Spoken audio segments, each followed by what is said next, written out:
In the context of the Charlie Kirk shooting and the shooter, I want to talk about my experience in the last 10 years of my life where I've been bouncing around from one war zone to another in very different ideological groups. And my experience being among these people I never thought I could be friends with because of their political beliefs. And overall, I just want to give you guys a warning about something that maybe you don't know, but something that will change your life if you do. So I just got done rewatching The Social Dilemma on Netflix. It's a documentary talking about the AI algorithm that controls what you're being fed on social media and your phones. How do we find out? Were you there during the Charlie Kirk shooting? No, you saw it online. Depending on your political beliefs, you are being given a certain view on that shooting and the shooter and his motives and all that. So we're gonna get into that, but starting off, these are left-wing groups that I was with in Iraq and Syria for about 2 years. Did I go there because I was left-wing? No, I'm not even in the US right now. I don't vote. I'm not anything at all. I don't care. I stray away from that stuff, but definitely wouldn't consider myself far left. Nonetheless, I spent a lot of time with these groups because they were the only ones fighting ISIS in Syria, definitely against radical Islam. Great people I thought I would never be friends with, are friends to this day. And then we get into Ukraine. What kind of groups did I meet in Ukraine? Jeez, all sorts. Well, I'll tell you what, a lot of them are right-wing, conservative. You see a lot of conservative values in Ukraine, but let's look at the patch wall. We have YPG, Tbura International. That is the group that I was with in the YPG, the unit. But we also have a police patch from Ukraine, a SWAT team patch. These are people that I trained when I was working at TDI in Ukraine, as well as my old unit. My old unit had a mortar team in it that were anarchists, Antifa. They were in my unit in Ukraine fighting alongside the police and the SWAT team of Ukraine, can you believe it? Fighting one true evil, which was the Russian invader. What can I say about this? Well, you're gonna meet a lot of people in this line of work as a foreign fighter. I've met a lot of different types of people. The funniest people that I've ever met were in these left-wing groups. Incredibly funny, and they give you everything. They'll give the shirt off their back. They will give it to you. That's how giving they are. Those are the types of people that are in those groups. And then we talk about the Ukraine side, the most courageous fighters you will ever find. Much more courageous than myself. That's Ukraine. Quite conservative, all things considered. So I'm starting with that, not only to give you guys a basis of what I know, that this is a lesser known fact about foreign fighting, is the friendships you make along the way, not so much the fighting and all that. It's the people that you never thought you could get along with, you get along with, and you become great friends with, and you trust with your life, and they trust you, no matter your ideology. I didn't go to any of these because of an ideological reason. I went there because there's an evil in the world. I think that goes for a lot of the foreign fighters, but look, the bigger thing that I want to talk about here is the shooter. You see a 22-year-old dude, grew up in a middle high income family. He was politically motivated. I think it's pretty obvious at this point. He seemed to be left wing. He was a pretty normal kid, it seems like, but he fell into the wrong hands of falling into political extremism.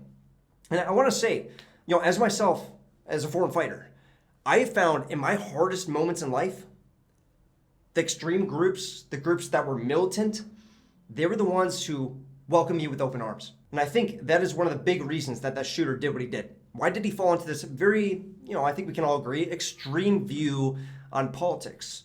Well, he seemed to be kind of a shy kid. He seemed to be, a recluse. Well, he found his connection. He found his group from people who have open arms saying, you join us, you're going to be so powerful. We're going to raise you up. We're going to pump you up. And that's what these groups do.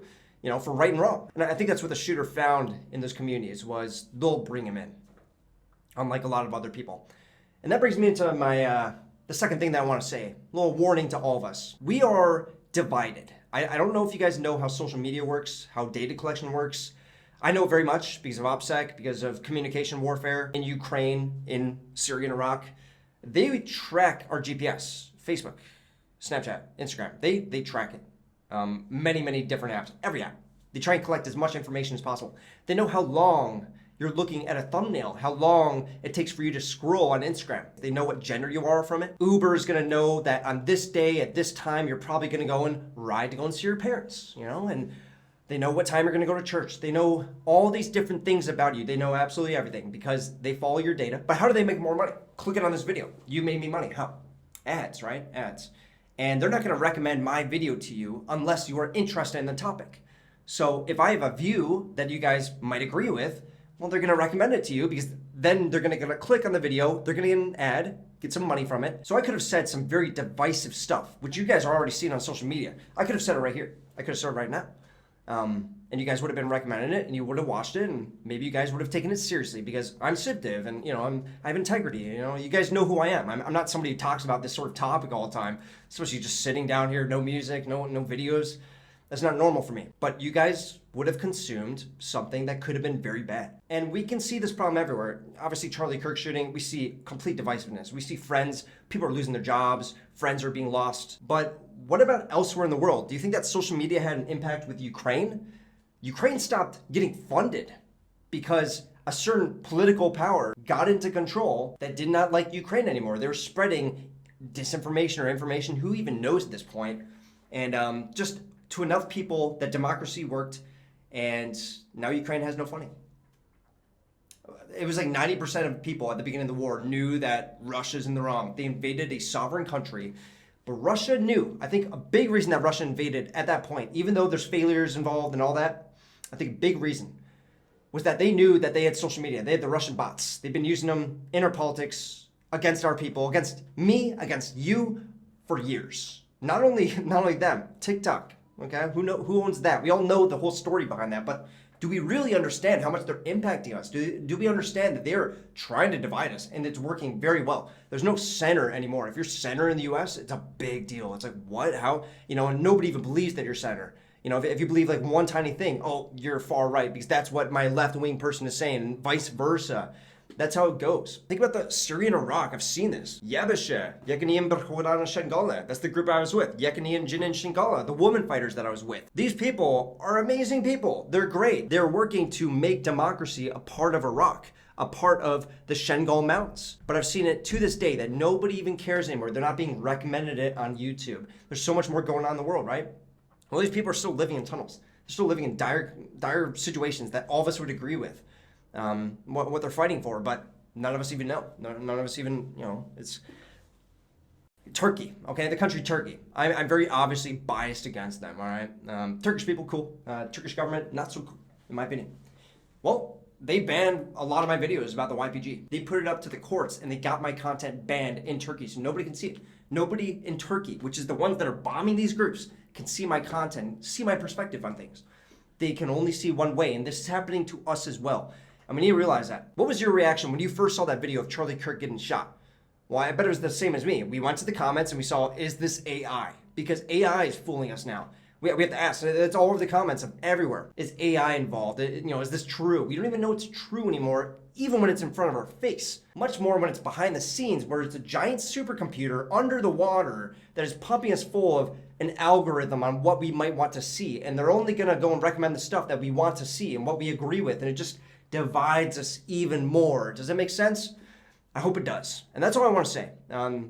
This is a part of warfare, as we see. It's a part of warfare. It's a part of the topic I want to talk about today, and it's part of my channel. Disinformation, all this stuff. And as an American, all right, I'm an American. I'm not in America right now. I'm in the Philippines, but America has a very big problem with community. We don't talk to each other anymore. We're all online, or we're so separated that we don't want to talk to each other.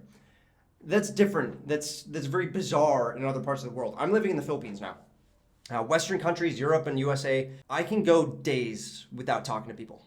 I can go days. I think it's very normal for a lot of us. We go to the grocery store, we go out to wherever, don't have to talk to a single person. We don't get community if you don't want to. But elsewhere in the world, the Philippines, Asia, big time, Middle East, it is all communal. It's all about, especially here, it's all communal. It's all about put the phones away. They're not even allowed to have phones. It's because of all the data that's being tracked. They know how lethal it is in war.